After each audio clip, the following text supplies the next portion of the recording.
and I'll leave it to them and the president to make that decision. And I just my final question is on, you were talking about the level of cooperation that the president talked about with Governor Walz. Will the administration commit to cooperating with local officials on this investigation into Alex Preddy? The president spoke about this with Governor Walz and said he would have a discussion about it. He did not make a commitment, and so therefore I won't make that commitment here. I would just remind all of you in the media, because I've seen a lack of reporting on this fact, there are investigations into what took place on Saturday. The Homeland Security investigations and the FBI have teamed up for an investigation, and there's also an internal CBP investigation, an internal review of what is happening on the ground in Minnesota. The president supports those investigations, and as I've said repeatedly, he wants to see them move forward. Phil. Thank you, Caroline. FBI Director Kash Patel said in a Sunday interview, quote, "You cannot bring a firearm loaded with multiple magazines to any sort of protest." Does the president believe the Second Amendment rights remain in effect even when protesting? The president supports the Second Amendment rights of law-abiding American citizens. Absolutely. There has been no greater supporter or defender of the right to bear arms than President Donald J. Trump. So while Americans have a constitutional right to bear arms, Americans do not have a constitutional right to impede lawful immigration enforcement operations.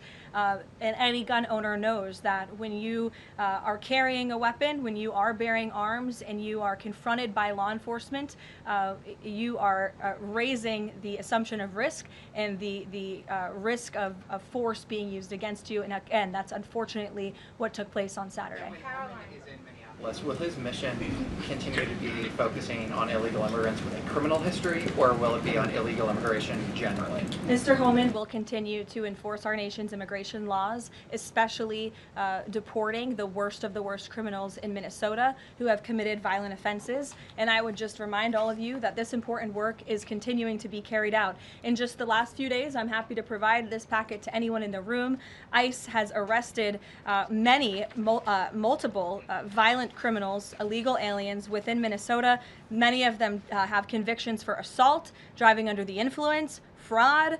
This individual here I'm looking at was an aggravated felon with multiple convictions for larceny, fraud, and forgery of checks, vehicle theft, drug possession, domestic assault, inflicting bodily harm on another, criminal convictions of larceny, identity theft, again, charged with driving under the influence. These are extremely dangerous people who Governor Walz and Mayor Fry have allowed to roam on their streets, and all the president is asking for is cooperation to arrest individuals like this and deport them from the United States of America.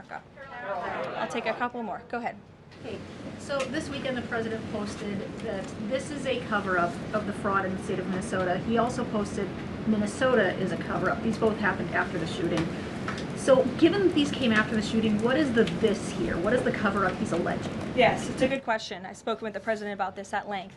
What the president is referring to is the fact that you have Governor Walz and, again, the mayor, who have been encouraging these left-wing agitators to come out and to harass and to dox and to threaten ICE and to make this conversation about and smear lies about federal law enforcement who, again, are just trying to do their jobs in an attempt to distract from the widespread, massive fraud that has taken place in their state.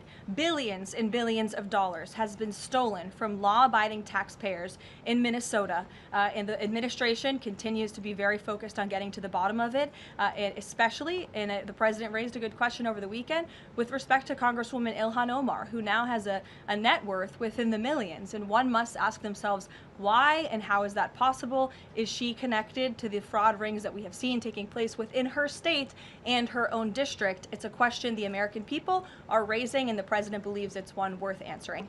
Haley. Thanks, Caroline. I want to go back to some of the comments from Stephen Miller and Secretary Noe. You've made clear the president wants to see the investigation play out when answering some of the questions on the specific details. Is he concerned that some of those definitive statements made by other officials risks public perception of the credibility of those investigations now playing out? Again, the president believes that these investigations are credible, they are continuing, they are active, and he wants to let them play out. Alex. Caroline, thank you. Is the administration willing to separate DHS funding from other funding bills in order to avoid a broader shutdown? Look, at this point, the White House supports the bipartisan work that was done to advance the bipartisan appropriations package, and we want to see that passed.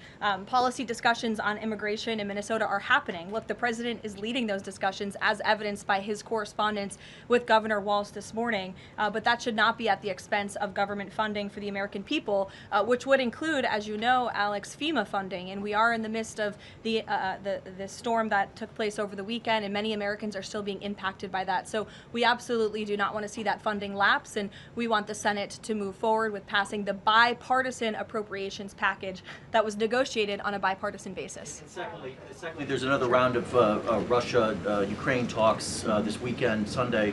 If you can walk us through with the president, how he will be involved in that, if at all. We'll be talking to President Putin, President Zelensky ahead of those meetings. I'm not tracking any scheduled calls at this point in time. However, the president remains deeply involved, and of course he's being apprised by his advisors, namely Jared Kushner and Special Envoy Witkoff, on these talks. They had a multilateral meeting this past weekend, which didn't get a ton of coverage, but that was historic in nature, where the president's team has really brought two sides of this war to the table together to move the ball closer towards peace. So the president is not giving up on the peace process. He obviously just met with President Zelensky when we were in Davos, Switzerland, but I'm not tracking any calls scheduled for this week. On one more foreign policy point, I will point out, as you all saw, the last remaining body of the hostages, Israeli hostages in Gaza, has been returned. This is a huge foreign policy feat for the President of the United States, for the State of Israel, and frankly for the whole world. The President made the impossible possible, and so it's great news for the President, for the United States, for our allies, and also for peace in the Middle East. And I understand that more than 20 new additional countries have also signed up to join the newly established Board of Peace with respect to the rebuilding of Gaza, which is another historic accomplishment for this president. So thank you all very much, and we'll see you in Iowa tomorrow. Did the president talk to us?